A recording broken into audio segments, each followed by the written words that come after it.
84, সঞ্জয় 41, আর ধৃতরাষ্ট্র 1। এইটা আমাদের একটু জানতে হবে। ওকে, নেক্সট। আর কি বলবো? দেখুন সব চুপচাপ।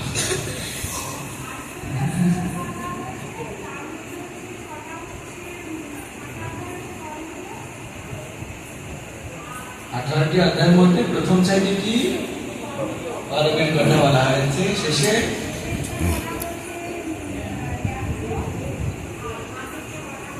ভক্তি।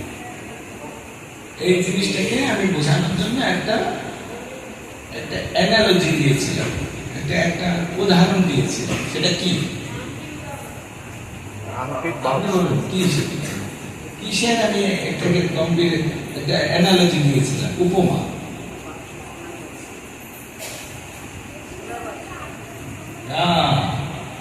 সোনার দোকানে আংটি, সোনার আংটি আর তার একটা দুটো বক্স, সেটা আমরা বর্ণনা করেছি। আবার পার্টটা কি? কর্ম। লোয়ার পার্টটা জ্ঞান। আর ইন বিটুইন ভক্তি। ভক্তিটাই হচ্ছে দামি। বক্সটা দামি না, বক্সটা দামি যখন তার মধ্যে ভক্তি থাকে। Single letter body one no দামি, কিন্তু এর মধ্যে যদি ভক্তি ভাব থাকে দেন ইজ ভেরি। প্রভুপাদকে আমরা why we respect Prabhupada so much? Every day we are worshiping him. Why? So many people, so many aged people we see in our society, they are not much respected like Srila Prabhupada. The Prabhupada is respected কেন? আরো নাগরাশি আরো কত লোককে আমরা দেখি, কিন্তু এরকম respect পাচ্ছেন না বা করছেন না তাদেরকে। এই লোকটাকে এত রেসপেক্ট করা হচ্ছে বিকজ কারণটা কি? ভক্তির সঙ্গে তুলনা, হৃদয়ে শুদ্ধ ভক্তি ছিল। এই ভক্তি ভাবের কারণে ওই ব্যক্তি এত বুঝে গেল কথাটা। যেমন আংটিটা যদি ভিতরে না থাকে, ওই প্যাকেটটা দিয়ে কি করবেন? বক্সটা কি করবেন? It is nothing. সেইটাই হচ্ছে মূল জিনিস। সেই জন্য ভগবদ গীতার ভক্তি যেটি মোস্ট ইম্পর্টেন্ট, সেটিকে মাঝখানে রাখা হয়েছে। কামালিং সে মান, উপরে কর্মের আবরণ, নিচে জ্ঞানের আবরণ। তার মানে এই ভক্তি কর্মের যারা, তাদের যে কর্ম করবেন না তা না, কর্ম করবে। আর তারা যে মূর্খ হবে না, কোনো জ্ঞান থাকবে না, শুধু ভক্তি হরে কৃষ্ণ বললে হবে তা না, জ্ঞানও থাকতে হবে। কিন্তু কর্মের উদ্দেশ্যটা কি? The action must be culminated in the devotion. প্রতিটি কর্মের লক্ষ্য হবে ভক্তি ভাব লাভ করা, আর প্রতিটি জ্ঞানের লক্ষ্য হবে কি? ওই একই। জ্ঞানের পরে ভক্তি। জ্ঞানটা নিচে, মানে জ্ঞানটা হচ্ছে ফাউন্ডেশন। জ্ঞানটা কি? ফাউন্ডেশন কথাটা বুঝেন? ভিত্তি। এই জন্য আমরা সেমিনার দিচ্ছি। ভক্তি মানে কি? ভগবানকে এসে দণ্ডবত প্রণাম করুন, রাজচন্দ্র করুন, হরে কৃষ্ণ করুন। যেহেতু কলির যুগের ভক্তি মানে ধর্ম হচ্ছে হরিনাম জপ করা, এইগুলো ভক্তির মূল কথা। কিন্তু আপনি এটা পারবেন, খুব সিম্পল জিনিস। वो यही बात, जस्ट प्रणाम करना है और हरे कृष्ण करना है, यही भक्ति बात। तो कोई बात ही नहीं। अरे भैया करके दिखाओ ना, और खराब हो जाएगा। কেন? সন্দেহ লাগবে। কতজনকে শুনেছি সব কিছু ত্যাগ করে হিমালয় গিয়ে ধ্যান করছে, এটা বলছে মোটা ভক্তি না, এখানে ফট করে একটা অচেনা লোক এসে দণ্ডবত প্রণাম করলো, হরে কৃষ্ণ বললো, এটিকে ভক্তি বলছে, এনাকে বেশি মূল্যায়ন দিচ্ছে। এই ধরনের বিভিন্ন কোশ্চেন, বিভিন্ন ডাউটস, বিভিন্ন কনফিউশন আপনার ভিতরে আসবে। সেই कन्फ्यूजन डाउट्स के डिस्पेल करने के लिए, हटाने के लिए आपको नॉलेजेबल होना चाहिए, आपको ज्ञान होना चाहिए।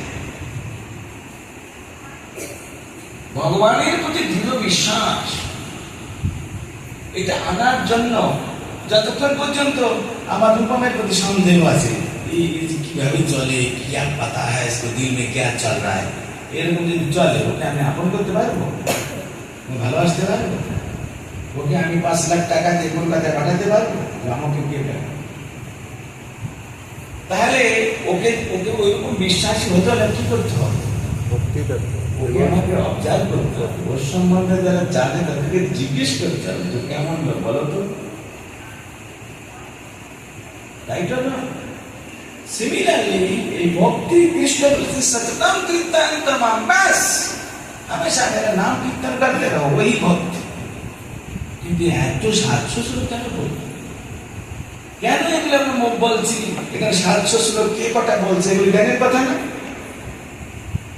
জ্ঞানই কোনো কাজে লাগবে না, কিন্তু জ্ঞান ছাড়া যেমন আমরা বেগুনটা তুলে রান্না করি, কিন্তু বেগুনটা হয়েছে কোথায়? মাটিতে পড়ে, মাটি তো কড়াই তো দিচ্ছি না, দিচ্ছি, কিন্তু মাটি ছাড়া বেগুন উৎপন্ন হবে না। Similarly, the devotion is the product. The foundation is the knowledge. শেষে গিয়ে ভগবানের প্রসন্নতার জন্য আপনার জ্ঞানের কোনো দরকার নেই, কর্মের কোনো দরকার নেই, দরকার কি? ভক্তি। কিন্তু এই জ্ঞান আর কর্মের মাধ্যমে আপনি ভক্তির স্তরে যেতে পারিবেন। সেই কারণগুলো থাকবে, কিন্তু সেই জ্ঞানের জন্য আপনি অহংকার করবেন না, আর কর্মের জন্য আপনি কর্মটাকে আপনার প্রিন্সিপাল ভাবে মানে ইচ্ছে মতো করতে গিয়ে আপনি কর্মের বন্ধনগ্রস্ত হবেন না। এগুলো থাকবে। বেগুন গাছে কাঁটা আছে, আপনি বলতে পারেন না যে কি ভগবান কাঁটাটা কেন দিল, কাঁটা না থাকলে ভালো হতো। কাঁটা থাকবে, আপনাকে কেয়ারফুল। বেগুন তোলার সময় আপনি সাবধান হতে হবে যাতে কাঁটার খোঁচা না লাগে। ঠিক সেরকম কর্ম আপনাকে করতে হবে। কৃষ্ণ বলেছেন গীতায়, কর্ম তোমাকে করতে হবে, কিন্তু এমন ভাবে করো না যে কর্ম তোমাকে বেঁধে ফেলে। সাপের খেলা দেখায় না, টেকনিক্স আছে। সাপের খেলা দেখালেও সাপ নিয়ে নাড়াচাড়া করলেও সাপ তাকে ছোঁল দেবে না। এই কর্মের একটা ডেঞ্জারাস সাইড ইফেক্ট আছে। এটা কি? এটা যদি যে প্রক্রিয়া করতে বলেছে ওই প্রক্রিয়া না করেন, এই কর্ম আপনাকে ফাঁসাবে। বুঝা গেল কথাটা? কিন্তু যদি ঠিক ঠিক ওইভাবে করতে পারেন তো কর্ম আপনাকে প্রমোট করবেন কোথায়? এই ভক্তির স্তরে উন্নীত হতে। এটাই কর্মের মেইন পারপাস। সিমিলারলি জ্ঞানেরও ওই উদ্দেশ্য। জ্ঞান থাকবে, কিন্তু জ্ঞানের উপর আমাদের ভক্তিটাকে প্রতিষ্ঠা করতে হবে। জ্ঞান ছাড়া এটা হবে না। এটা মাটি ছাড়া, ফাউন্ডেশন ছাড়া বিল্ডিংটা আপনি উপরে উঠাতে পারবেন না। কথাগুলি বোঝা যাচ্ছে? এই সমস্ত তথ্য যারা জানেন না তারা কি মনে করেন? কেউ মনে করছেন हम काम कर रहा है यही हमारा धर्म है और आगे बढ़ना कोई आवश्यकता नहीं है। আর কোন ভাবছেন আমি জীবন সব কিছু জেনে ফেলেছি, 2+2 4 ব্যাস এই ইসে কাম করলে না, এটা হবে না। যা আপনি চাচ্ছেন আনন্দ, ওটা ওই স্তরে যেতে পারবেন। ওকে, নেক্সট পয়েন্ট কি? যা গাওয়া হয় তাকে বলা হয় গীত, আর গীতাকে বলা হয় গীত উপনিষদ। Very good. আর মোট 108টি উপনিষদ আছে। সর্বশ্রেষ্ঠ উপনিষদ হচ্ছে শ্রীমদ্ ভাগবত গীতা। তো যা বলা হয়নি সেটা হচ্ছে কি, গীতার একটা নাম হচ্ছে গীত উপনিষদ। কেন এটাকে গীত বলা হলো? কৃষ্ণ এটাকে গানের মাধ্যমে অর্জুনকে শুনিয়েছে, গান গিয়ে শুনিয়েছে। गान के हिंदी में क्या बोलता है? गीत। गीत बोलते हैं हिंदी में। इसीलिए इसको नाम नाम की गीत उपनिषद। तो অনেক কথা আমরা বলেছি, অনেক কথা, কিন্তু সেগুলো আমাদের মনে থাকছে না। তার জন্য কি করতে হবে? কিন্তু যদি আমি জিজ্ঞেস করি ছোটবেলায় আপনাকে কে গালি দিয়েছিল, কার সাথে প্রাইমারি স্কুলে থাকা অবস্থায় মারামারি হয়ে গিয়েছিল, এখানে কাহিনী শোনান তো। এখানে হাত উঠেছে, কাহিনী একটা কেন, পুরো পাই টু পাই সব মনে আছে। এই হলো কলিযুগের রেল।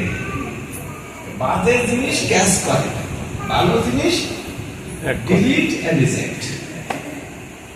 মাথায় থাকবে। কেন এই রাজ্যটা আছে মায়া দেবী, যাতে করে আপনি যদি ভালো জিনিস মনে রাখেন তাহলে কৃষ্ণের চেলা হয়ে যাবে। ওনার রাজ্যে বসে আপনি কৃষ্ণের চেলা হয়ে যাবে, সেই জন্য মায়া দেবী আমাদের ওইভাবে খারাপ জিনিসটা বেশি উৎসাহিত করে। ওকে, তো আর জিজ্ঞেস করে টাইম নষ্ট করার দরকার নেই। ইম্পর্টেন্ট পয়েন্ট ছিল এটা, আপনি বলেছিলেন যে গীতা শুরু হচ্ছে ধৃতরাষ্ট্রের শ্লোক দিয়ে। সেটা কেন শুরু হচ্ছে? কারণ উনি 4 রকমের অন্ধ ছিলেন, জন্মান্ধ, জ্ঞানান্ধ, ধর্মান্ধ এবং হচ্ছে স্নেহান্ধ। তো এই কারণে আমাদের এই ব্যক্তি মানে এরকম ব্যক্তিত্বপূর্ণ লোকের থেকে দূরে থাকতে হবে ভক্তি মানে আসতে গেলে, ভগবানের ভক্তি করতে গেলে। হ্যাঁ, ধৃতরাষ্ট্র 4 প্রকারের অন্ধত্ব ছিল, 4 প্রকারের ব্লাইন্ডনেস। সেগুলো আমাদের রূপম বলেছে সেগুলো কি, সেগুলো আমরা গতকাল বলেছি। আপনারা আসেননি অনেকেই, কেন ভাবছেন যে প্রথম দিন যা আসনটা গরম হোক, দ্বিতীয় দিন থেকে যাবে না। কোনো কিছু বিশেষ করে এই ক্ষেত্রে কোনো কিছু আমরা যদি শিখতে চাই তাহলে প্রথমে বসা, ওই পিছনে বসাটা ভালো লক্ষণ না। হলে হলো, না হলে না হলো, এরকম একটা ভাব। আর অন্যান্য ক্ষেত্রে লেটে গেলে চলবে, কিন্তু হরি কথা যখন আমাদের অপরচুনিটি আসবে, সুযোগ, তাহলে প্রথমে বসা। And with pen and paper. কেন? এই দেখুন পরিস্থিতি। সবাই ভাবছিলেন আমি সকলে বিশ্বাস কি মনে করি, প্রত্যেকটা মানুষের বিশ্বাসটা আমার থেকে ব্রিলিয়েন্ট কেউ নেই, ঠিক কিনা? I am the best person. এখন কেমন আপনি ভালো, কেমন আপনি শ্রুতিদার, এই প্রমাণিত হয়ে গেছে। কাল কি আপনি শুনেছি, এখন মনে রাখেন, কেন এটা আমিও বলতে পারবো না। সেই জন্য আমি এইভাবে বসি না, বাস বলেন শুনছি বলুন। আমি যাই যেখানে পেন পেপার নিয়ে, আমি জানি আমার ব্রেনের কোনো ভরসা নেই, এই জন্য পেন পেপার নিয়ে দেয়। যখন মনে পড়ে ও কি যেন বলছিল, ভুলে দেখি, তখন কাজে লাগে। এইভাবে 2-3 বার খুলে দেখার পরে তখন ব্রেন ওটাকে পারমানেন্টলি ডিপিক্ট করে, ব্রেনের ভিতর লেখা হয়, তার আগে হয় না সব। সেই জন্য কৃষ্ণ ভক্তিটাকে সিরিয়াসলি নেই, ভেরি সিরিয়াসলি। তখন যদি কিছু হয়, যেভাবে বলেছেন সেভাবে নিতে হবে। কোন কৃষক ফট করে প্রথম দিন গিয়ে ঘাসের ভিতর ধানগুলি চলিয়ে আসে না, আসবে না। জমিটাকে আগে কি করবেন, আগে কাল্টিভেশন করবেন, তারপরে ঘাসগুলিকে, উইডস গুলোকে মানে এটাকে আপরুট করবে, পরিষ্কার করবে, তারপরে লেভেলার দিয়ে লেভেল করবে, শেষে প্রতীক্ষা করবে যেদিন বৃষ্টি হবে। ঠিক ওইভাবে যদি কেউ জমিতে ধান দেয়, তার ধানটা খুব সুন্দর হয়। ঠিক সেরকম ভগবত ভক্তি লাভ করার জন্য এই ধরনের প্রক্রিয়া আছে, তার জন্য সিরিয়াস হতে হয়, তখন কেউ এটা লাভ করতে পারে। এমনিতে কোনো কিছু হবে না, বিশেষ করে এটি হবে না। আজকে আমাদের জিনিস নিতে হবে। বহু তো ভাবছিলাম না যে এরকম বদমাইশ হবো, পেয়ে গেছি। ওগুলো এমনিতে হবে, কিন্তু এগুলো এমনিতে হবে না। কি কারো পরীক্ষার রেজাল্ট এমনিতে ভালো হবে, কিন্তু ভালো ছেলে পাঠিয়েছিল মা বাবা কলেজে, হয়ে গেছে অন্য কিছু, সে করতে মানুষ, তার জন্য কোনো প্ল্যান দরকার নেই। কিন্তু ভালো হতে হলে প্ল্যান লাগবে, প্রচেষ্টা। ওকে, থ্যাংক ইউ। আজকে আমরা তারপরের থেকে আলোচনা করব।